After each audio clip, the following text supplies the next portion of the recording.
नमस्कार, आप देख रहे हैं आर लाइव। हमारे साथ है राजनीतिक विश्लेषक चंदन सिंह। इनसे जानेंगे जिस प्रकार से इन दिनों बिहार में राजनीति गरमाई हुई है, सवर्ण आरक्षण से लेकर के बीबीसी, तमाम बातों पर बात करेंगे राजनीतिक विश्लेषक चंदन सिंह से। चंदन जी, कल जिस प्रकार से भाकपा माले की गांधी मैदान में रैली हुई, सवर्णों को जो आर्थिक आधार पर 10% आरक्षण दिया गया है उसको हटाने की मांग की गई। वैसी स्थिति में जब बिहार में लगभग तमाम पार्टियों के प्रदेश या राष्ट्रीय अध्यक्ष सवर्ण है, चाहे आप जदयू के ललन सिंह को ले लेते हैं, विजय सिन्हा को बीजेपी का ले लेते हैं, या कांग्रेस के अखिलेश प्रसाद को ले लेते हैं। नहीं, देखिए अनिल जी, बिहार में राष्ट्रीय जनता दल ने जो एक आग लगाई है मंडल बनाम कमंडल की, और किस तरीके से इनके जो मंत्री हैं रामचरितमानस पर प्रश्न उठाते हैं जी, और बोला जाता है कि अंग्रेजों के दलाल थे ये 10% सवर्ण समाज के लोग, 10% वाले लोग, और उसकी परिणति आप मधुबनी में देखते हैं। अभी आप छपरा में देख लीजिए किस तरीके से तनाव हुआ कि बिहार के इतिहास में 10 दिन से ज्यादा वहां पर इंटरनेट बंद रहा। तो इन्हीं बयानों की परिणति है कि समाज में विद्वेष फैल रहा है। जब देश के यशस्वी प्रधानमंत्री आदरणीय नरेंद्र मोदी जी ने भारतीय संसद में 10% आरक्षण की व्यवस्था कर दी, और कुछ लोग इसको लेकर जब सुप्रीम कोर्ट चले गए और माननीय सर्वोच्च न्यायालय ने भी इस पर मुहर लगा दी, तब इसको बहस के केंद्र में लाने का कोई भी औचित्य नहीं है। ये विशुद्ध माले का राजनीति है। देखिए, माले बिहार में कभी नहीं पनपता। राष्ट्रीय जनता दल ने यह अवसर प्रदान किया कि आज माले एक अच्छी संख्या में बिहार विधानसभा में उपस्थित है, और बराबर सवर्ण समाज के प्रति इनका जो विद्वेष है, या आप ऐसा कह लीजिए अनिल जी कि ये महागठबंधन जो है यह सवर्ण विरोधी गठबंधन है। इसी विषय पर हमने बात किया जदयू के नेताओं से भी स्पष्ट तौर पर कि क्या आप लोग सवर्ण आरक्षण के पक्षधर हैं या विरोध में हैं। तो जदयू का साफ तौर पर कहना है कि मुख्यमंत्री नीतीश कुमार भी इसके शुरू से पक्ष में रहे हैं, या माले का अपना एजेंडा हो सकता है। हालांकि जब महागठबंधन में है तो फिर इस तरह की बात। देखिए, हाथी के दांत दिखाने के और खाने के और रहते हैं। अब ये कैसे कि जब राष्ट्रीय जनता दल के कई नेता लगातार सवर्ण विरोधी बयान दे रहे थे, उसी समय नीतीश कुमार जी मौन थे। नीतीश कुमार जी ने यह चुप्पी, रामचरितमानस पर दिए गए बयान पर चुप्पी एक हफ्ते बाद तोड़ी। आज इनके पार्टी के एक राज्यसभा के पूर्व नेता गुलाम रसूल बलियावी जी, अभी बिहार और झारखंड को करबला बनाने की बात करते हैं जी, सेना में आरक्षण की बात करते हैं, और हमारे जो वीर जवान जो हैं, जो शहीद हुए हैं बॉर्डर पे, और उनके परिवारों को बेइज्जत करने का काम किया जा रहा है। किसके तरफ से? जनता दल यूनाइटेड के तरफ से। और अभी तक कोई कार्रवाई नहीं की गई है पार्टी की तरफ से। इसीलिए मैं बोल रहा हूं कि ये हाथी के दांत दिखाने के और खाने के और हैं। यह महागठबंधन है, यह सवर्ण विरोधी गठबंधन है, और यह बिहार विरोधी गठबंधन है। आप देख लीजिए कि राष्ट्रीय राजनीति में एक लकीर तेजस्वी प्रसाद यादव आज खींच रहे हैं जी। कहा जाता है अनिल जी कि राजनीति में भी कूटनीति होती है, और वो कूटनीति ये कहती है कि एक लंबी लकीर के सामने बिना मिटाए हुए अपनी लकीर खींच दीजिए। विपक्षी एकता का डोर जहां नीतीश कुमार जी खुद अपने हाथ में थामे हुए थे जी, आज तेजस्वी प्रसाद यादव अपने हाथ में ले लिए हैं। हेमंत सोरेन से अभी झारखंड में उन्होंने मुलाकात किया जी।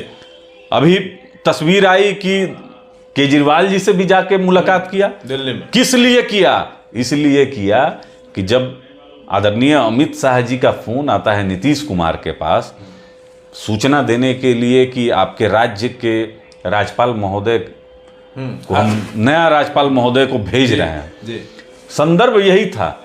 अब राष्ट्रीय जनता दल को यह विश्वास नहीं हो रहा है कि बात इसी संदर्भ में हुई होगी, कुछ और बात ना हुई हो, कुछ और बात। और कल के माले के अधिवेशन में यह भी बात स्पष्ट आया कि नीतीश कुमार जी प्रधानमंत्री के उम्मीदवार नहीं हैं उनकी तरफ से। तो नीतीश जी में जो कुलबुलाहट है, और राष्ट्रीय जनता दल इन पर विश्वास नहीं कर रही है।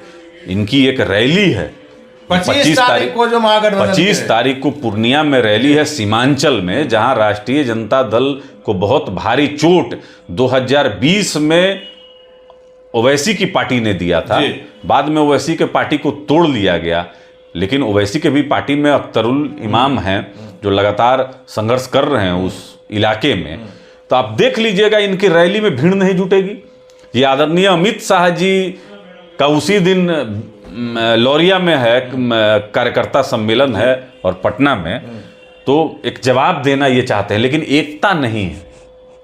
जहां माले और वामपंथी संगठन जो है वह नीतीश कुमार पर विश्वास नहीं करती है, वहीं वह लालू प्रसाद यादव के इशारे पर काम करने के लिए तैयार है। माना जाए कि महागठबंधन में ही आपसी खींचातानी है फिर। बिल्कुल, देखिए नीतीश कुमार जी भी का जो इतिहास है पलटी मारने का, इससे कांग्रेस ने तो साफ मना कर दिया 25 तारीख के इनके बैठक में आने से। क्योंकि भारत जोड़ो यात्रा में जब कांग्रेस ने इनसे समर्थन मांगा, कहा कि आके आप अंतिम दिन इसमें शिरकत कीजिए, तो जनता दल यूनाइटेड ने बहाना कर दिया कि अभी हम नागालैंड के चुनाव में व्यस्त हैं, अभी हम आ नहीं सकते हैं। अब कांग्रेस भी बदला निकालने पे उतारू है। इनके 25 तारीख के रैली में कांग्रेस ने भी पल्ला झाड़ लिया है। तो कांग्रेस ने पल्ला झाड़ लिया, माले ने हाथ खड़ा कर दिया कि भाई आप हमारे प्रधानमंत्री के उम्मीदवार नहीं हैं। लेकिन तेजस्वी प्रसाद यादव लगातार राष्ट्रीय नेताओं से मिल रहे हैं, तो एक दबाव जो है नीतीश कुमार जी पर वह बराबर आपस में बन रहा है। तो ये दबाव कहीं फिर से बीजेपी की ओर न लाए। देखिए, राजनीति में तो नीतियों का विरोध होता है और नीति पर ही सिद्धांत बनते और बिगड़ते हैं, लेकिन भारतीय जनता पार्टी ने स्पष्ट संकेत दे दिया है कि वह किसी भी कीमत पर अब नीतीश कुमार जी के साथ गठबंधन नहीं करेगी। लेकिन राजनीति में कोई ऐसा मित्र शत्रु भी नहीं। हाँ, ये भी बात आप सही कह रहे हैं, लेकिन नीतीश लेकिन चंदन जी, एक बात और जो आपकी बातों से निकल कर आई है कि निश्चित तौर पर जदयू और आरजेडी में आपसी विश्वास की कमी है। बहुत तेजस्वी यादव की इन दिनों की मीटिंग से समझ।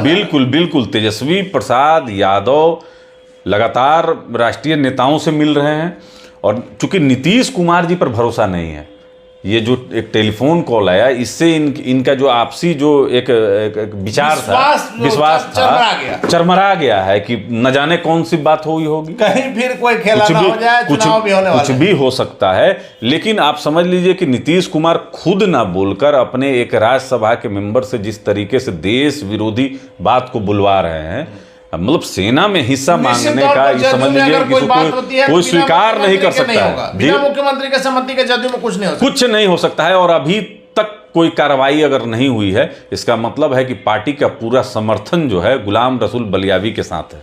चंदन जी, आपका राजनीतिक कैरियर जो है कई दशक का आपका भी रहा है, आपसे जानना चाहेंगे कि क्या देश का लोकतंत्र, देश का संविधान इन दिनों खतरे में पड़ता दिख रहा है क्या? देखिए, ये बोलने की बात है कि संविधान खतरे में है, हर कुछ संविधान से हो रहा है, कहां संविधान खतरे में है? बीबीसी को लेकर हमारा इशारा था, बीबीसी को लेकर के जिस प्रकार से क्या नहीं, देखिए आईटी सर्वे नहीं करा सकता। आईटी सर्वे जब कर रही है, पहले भी उनको नोटिस दिया गया था, और लगातार बीबीसी के द्वारा देश विरोधी जो खबर है वह दिखाया जा रहा है। हम लोग तो कई साल से फॉलो कर रहे हैं बीबीसी को, कि एक तुष्टीकरण की जो राजनीति है पाकिस्तान के फेवर में और हिंदुस्तान के विरोध में इनकी खबर रहती है। हम लोग तो लगातार देखते रहते हैं, लेकिन सरकार के पास अधिकार है कि आईटी कहीं भी सर्वे कर सकती है। अगर आपने कुछ गलत नहीं किया है, आप में फंडिंग विदेशी ताकतों का अगर है कि भारत में इस तरीके से खबर को प्लांट किया जाए जिससे आपसी विद्वेष फैले। अभी जैसे देखिए, गुजरात दंगा जो हुआ दुर्भाग्यपूर्ण, और किस तरीके से ट्रेन में लोगों को जलाया गया, गोधरा कांड हुआ, इस पर माननीय सुप्रीम कोर्ट ने जब क्लीन चिट दे दिया आदरणीय प्रधानमंत्री जी को, तब इस पर इस तरीके से डॉक्यूमेंट्री बनाकर, और जो टुकड़े टुकड़े गैंग है, जो देश विरोधी ताकत है, उनको कहीं ना कहीं एक स्लीपर सेल को उठाकर और माननीय प्रधानमंत्री जी के छवि को धूमिल करने का ये जो एक गंदा प्रयास हुआ है, और इस प्रयास में कहीं ना कहीं कांग्रेस भी शामिल है। हम तो इसकी तीव्र निंदा करते हैं कि इस तरीके की जो काम होता है ये देश की छवि को बहुत धूमिल करता है। ऐसा काम नहीं करना चाहिए, और सरकारी एजेंसी पर शक करना कांग्रेस पार्टी को बंद करना चाहिए। माना जाए कि जब माननीय सुप्रीम कोर्ट ने इस पर निर्णय दे दिया, उसके बाद इस तरह की डॉक्यूमेंट्री बनाना कहीं ना कहीं कोर्ट की भी अवमानना होती है। नहीं, देखिए, जब आपकी मंशा अगर अनिल जी हो कि हमको समाज में झगड़ा लगाना है, समाज में विद्वेष पैदा करना है, सरकारी संस्थाओं को गाली देना है, देखिए सुप्रीम कोर्ट हम लोग का सर्वोच्च न्यायालय है जी। और अपने न्यायिक प्रक्रिया पे आप कभी भी उंगली नहीं उठा सकते हैं। कांग्रेस के कई ऐसे बड़े नेता हैं जिस पर प्रश्नवाचक चिन्ह लगा हुआ है, तो कांग्रेस अपने एक स्लीपर सेल के माध्यम से ये सब काम को कराती है।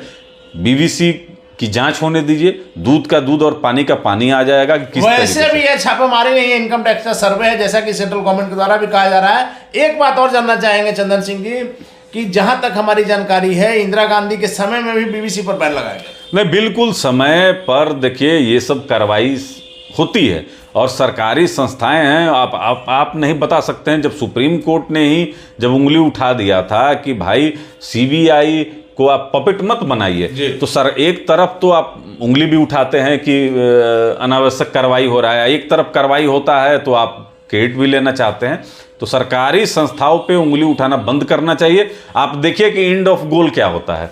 चलिए चंदन जी, आखिरी सवाल है उपेंद्र कुशवाहा को लेकर के, जो 19-20 तारीख को उपेंद्र कुशवाहा ने बैठक बुलाई है अपने पार्टी के नेताओं के, विक्षुब्ध नेताओं के आप कह सकते हैं। वैसे में जदयू ने कहा भी है कि जो उस मीटिंग में जाएंगे उन पर कार्रवाई हो सकती है। आज उपेंद्र कुशवाहा ने कहा है कि पार्टी के लोग यदि पार्टी की मजबूती के लिए बैठक कर रहे हैं तो इसमें कार्रवाई की बात तो फिर आश्चर्य वाली बात। देखिए, उपेंद्र कुशवाहा को जनता दल यूनाइटेड ने अभी तक निकाला नहीं है और उपेंद्र कुशवाहा जनाधार वाले नेता हैं। काफ़ी दिन पहले ही उनका बयान आया था कि 19 और 20 को वो एक बैठक बुला रहे हैं पार्टी को मजबूत करने के संदर्भ में, और ये जानने के लिए कि जनता दल यूनाइटेड और राष्ट्रीय जनता दल में जो डील हुआ है वो डील क्या है जी। तो डील राष्ट्रीय जनता दल भी बता नहीं पा रही है और जनता दल यूनाइटेड इस बैठक को रोकने के लिए एड़ी चोटी एक की हुई है। लगातार नीतीश कुमार जी का जनाधार और विश्वसनीयता दोनों लगातार तेजी से गिर रही है। जहां गठबंधन में इनके जो सहयोगी हैं राष्ट्रीय जनता दल के विधायक सुधाकर सिंह पर उनकी पार्टी के द्वारा दिया गया समय वो 15 दिन से भी ऊपर चला गया, उसके बावजूद भी कार्रवाई नहीं होती है। तो माननीय मुख्यमंत्री जी का अब तो हमको लगता है कि गठबंधन के अंदर में भी इकबाल इनका खत्म हो गया है। अब इनको नेता भी कोई स्वीकार नहीं कर रहा है। अगर ऐसा नहीं होता तो राष्ट्रीय जनता दल सुधाकर सिंह को पार्टी से निकालकर बाहर कर दी हुई रहती, एक सिग्नल देती कि गठबंधन के नेता आदरणीय नीतीश कुमार जी के खिलाफ किसी ने कोई वक्तव्य दिया उसको गठबंधन बर्दाश्त नहीं करेगा। तो ये कहीं ना कहीं एक हिडन एजेंडा तेजस्वी प्रसाद यादव का है कि एक तरफ से आप गाली देते रहिए मुख्यमंत्री को, दूसरी तरफ से मैं पल्ला झाड़ते रहूंगा कि ये बीजेपी के एजेंट हैं, तो ये हैं तो वो हैं। अरे बीजेपी के एजेंट को इतना दिन तक अपने पार्टी में बर्दाश्त काहे किए हुए हैं? क्यों किए हुए हैं? आज एक मतलब आज इस प्रकरण को हुए हमको लगता है 2 महीने से ऊपर हो गया, और आप जो शिखंडी से लेकर क्या क्या नहीं कहा गया मुख्यमंत्री जी को, और उन्हीं के पिता आपके पार्टी के बिहार के प्रदेश अध्यक्ष। अब तो लालू प्रसाद यादव जी भी भारत लौट चुके हैं, दिल्ली में प्रवास कर रहे हैं, स्वास्थ्य लाभ ले रहे हैं।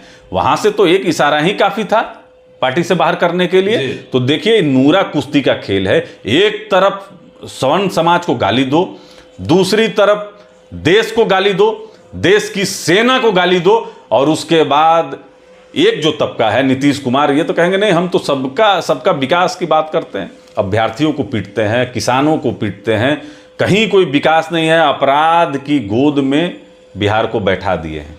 चलिए, तो ये थे हमारे साथ चंदन सिंह जी, अपराध की गोद में बिहार को बैठा दिए हैं। साथ ही साथ महागठबंधन में चूहे बिल्ली का खेल चल रहा है, और सबसे बड़ा दावा जो चंदन सिंह का है कि पूर्णिया में जो महागठबंधन की रैली है प्रस्तावित 25 तारीख को, उसमें भीड़ नहीं जुटेगी, क्योंकि महागठबंधन में अंदर ही अंदर खींचातानी चल रही है, और यह इन दिनों की बैठकों से, इन दिनों की जो घटनाएं हैं उससे साबित होती है। हालांकि चंदन सिंह के दावे में कितनी सच्चाई है तो वक्त बताएगा। फिलहाल बने रहे ऑनलाइन के साथ।